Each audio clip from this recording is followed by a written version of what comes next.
नमस्कार, मैं आरडी भारती और आप देख रहे हैं बिहारी सुल्तान।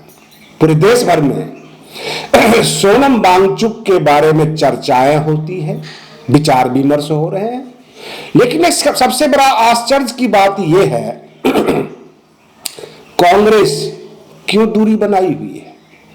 कांग्रेस के नेताओं का कहना यह है सोनम वांगचुक के पिताजी जब अनशन कर रहे थे लेह में, तो हमारे पूर्व स्वर्गीय प्रधानमंत्री श्रीमती इंदिरा गांधी जी उनको जूस पिलाकर उनके धरना प्रदर्शन अनशन को रुकवाया था और खत्म किया था। तो आज सोनम वांगचुक से कांग्रेस ने इतनी दूरियां क्यों बनाई हुई है? कहीं ऐसा तो नहीं है कि कांग्रेस ही समझती है कि हमारे आंदोलन, हमारे प्रोटेस्ट को कहीं से धक्का पड़ जाएगा अगर सोनम वांगचुक के बगल में खड़े हो जाएंगे। दिल्ली के पूर्व मुख्यमंत्री अरविंद केजरीवाल जी गए और कहते हैं कि धर्मेंद्र प्रधान को शिक्षा मंत्री से हटाकर सोनम वांगचुक जी को बना देना चाहिए। सबसे पहले मैं अपने दर्शकों को बता दूं कि सोनम वांगचुक एक साइंटिस्ट भी है। उनके ऊपर एक फिल्म बनी थी 3 इडियट, उन्हीं के जीवन शैली पर। सोनम वांगचुक एजुकेशनिस्ट है, तो जाहिर सी बात है ये मंजे हुए हड़े हुए नेता नहीं है, ना ये राजनीति करने आए हैं। इनकी छोटी सी मांग भाजपा क्यों नहीं मान लेती? कहीं प्रतिष्ठा प्रश्न तो नहीं बन चुका है? और रही बात ये, पूरे देश में एक और चर्चा चल रहा है कि नितिन गडकरी जी पेट्रोलियम मंत्री नहीं है, तो फिर E20 पर इतना जोर क्यों मार रहे हैं? जो उनका अपना मंत्रालय है उसके ऊपर जोर मारें। और जब पत्रकार सवाल करते हैं तो कहते हैं कि हरदीप पुरी जी से बात कर लीजिए, पेट्रोलियम मंत्री वो है। तो फिर क्यों घुस जाते हैं इस पेच में? ये समझ में नहीं आता कि अयोध्या के एक शंकराचार्य, एक वयोवृद्ध जो है महंत, कहते हैं कि आरएसएस का कब से संबंध हो गया हिंदुत्व का और सनातन का। चौंकाने वाला है ना सवाल। आरएसएस का हिंदुत्व और सनातन से कोई लेना देना नहीं है। उन्होंने ये सवाल पूछ दिया कि राम मंदिर जब आंदोलन शुरू हुआ उससे पहले आरएसएस कहां थी? जैसे ही राम मंदिर का मुद्दा सामने आया, लोगों की भावनाएं राम से जुड़ने लगी, आरएसएस उसमें आके चिपक गया। और आज जो भी लूट हुई है उसमें आरएसएस के लोग ही बताए जा रहे हैं। रही बात ये कि योगी आदित्यनाथ जी का जो गोरखनाथ पीठ है वो हिंदू वाहिनी पहले भी चलाती थी, हिंदू महासभा से भी जुड़ी हुई थी, सनातन से भी जुड़ी हुई थी। कहने का तात्पर्य है कि योगी आदित्यनाथ जी और आरएसएस में कोई ठन गई है, उनके समर्थक आरएसएस को पसंद नहीं कर रहे हैं। उनका कहना यह है कि आरएसएस हमेशा से राष्ट्रवाद को लेकर चली है, राष्ट्र को लेकर चली है, राम से उनका कोई लेना देना नहीं है। अगर आप राम के बीच में घुसाते हैं, सनातन के बीच में घुसाते हैं, तो ऐसे ही लूटपाट होती रहेगी।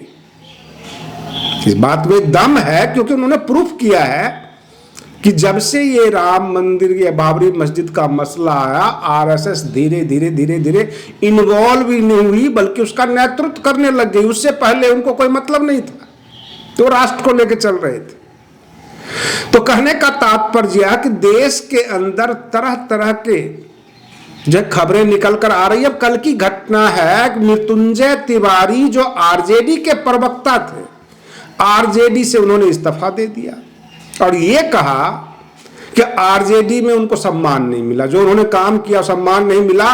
और बांकीपुर विधानसभा जो सीट है उस सीट पर आरजेडी को नुकसान हो सकता है। भाजपा के जो उम्मीदवार हैं प्रशांत किशोर से क्यों भागते हैं? और पूरी क्षेत्र की जनता ये कहती है कि हमने तो वोट दिया था नीतीश कुमार की शक्ल को देखकर, सम्राट चौधरी क्यों थोपे गए, तो हम उनके खिलाफ जाएंगे। भाजपा के कार्यकर्ताओं का कहना यह है, क्या हम कुत्ता बिल्ली को वोट देते हैं? जो नितिन नवीन ये कह रहे हैं कि कुत्ते बिल्ली को भी खड़ा कर देंगे तो चुनाव जीत जाएगी। इतना अहंकार क्यों? ये लोकतंत्र है, जनता के वोट से ये लोग जीत कर आते हैं और जनता के वोट को अपनी बपौती समझ लेते हैं और ये कहते हैं कि कुत्ता बिल्ली को भी खड़ा कर देंगे तो चुनाव जीत जाएगा। कहने का मतलब ये जनता का अपमान है, लोकतंत्र का अपमान है, चुनाव का अपमान है, चुने हुए जनप्रतिनिधियों का अपमान है। बहुत सारी बातें निकल कर आ रही है। बिहार के जो मंत्री हैं, जो मंत्रालय है, वहां बड़े बड़े घोटाले हो रहे हैं। घोटाला का मतलब यह है कि अफसरों की नियुक्ति में वो पैसा लेते हैं, मनमाने तरीके से वो ट्रांसफर, पोस्टिंग ये करते रहते हैं। होटलों में बैठकर फाइल पर सिग्नेचर होता है, ये तय किया जाता है कि कौन से अफसर कौन से विभाग में कहां लगाए जाएंगे। इस तरह की खबरें बिहार में चल रही है। उत्तर प्रदेश में जब जब बहुजन समाज पार्टी सर्व समाज के बारे में बात किया, आम जनता के बारे में बात किया, थोड़ा सा लीक से हटकर मैं बता दूं अपने दर्शकों को कि Bahujan Samaj party SC, ST, OBC minorities के मुद्दे को मुखर होकर उठाती है, लेकिन जब जब वो सर्व समाज की बात करती है, सभी जनता की बात करती है, उत्तर प्रदेश के शोषित पीड़ित जनता की बात जब करने लगती है, तो समाजवादी पार्टी, कांग्रेस, भाजपा सबको दर्द होने लगता है। और सवाल यह भी है, चंद्रशेखर आजाद अगर सोनम वांगचुक के पास जाते हैं और ये कहते हैं कि अगर एक बार मैं खड़ा हो जाता हूं तो मेरे पीछे पूरा बहुजन समाज खड़ा हो जाता है, पूरा बहुजन समाज जो है हमारे पीछे चलता है और सभी सांसद एकजुट हो जाएंगे। अपनी ताकत दिखाना अच्छी बात है, आप ताकतवर हैं, बड़े नेता हैं, लेकिन बहुजन समाज को भी सोचने समझने की क्षमता है। बहुजन समाज में बहुत सारे लीडर्स हैं। हाँ, ये और बात है कि बहुजन समाज के कुछ नेता कांग्रेस में हैं, कुछ भाजपा में हैं, अपनी अपनी कुर्सी सेट किए हुए हैं। और रही बात ये कि जो डॉक्टर उदित राज हैं, वो बार बार बहन मायावती जी पे हमलावर क्यों होते हैं? कांग्रेस में और भी बहुजन समाज के नेता हैं, क्या उन्होंने बहुजन समाज का कुछ उद्धार कर दिया? बहन मायावती जी से नफरत भी है, उम्मीदें भी बहुत ज्यादा है। जो भी नेता बहन मायावती जी को कोसते रहते हैं, उनके बारे में भला बुरा बोलते रहते हैं, तो भाई आपके पार्टी में भी बहुत सारे बहुजन समाज के नेता हैं, उनसे कहिए परिस्थितियां बदल दे, बहुजन समाज की हालत बदल दे। भाजपा में भी बहुत सारे बहुजन समाज के नेता हैं। भाई 131 सीट रिजर्व है, जिसमें एक भी सीट बसपा के पास नहीं है। 131 के 131 गैर बसपाई, गैर बहन मायावती जी के समर्थित ये तमाम नेता हैं इस देश में।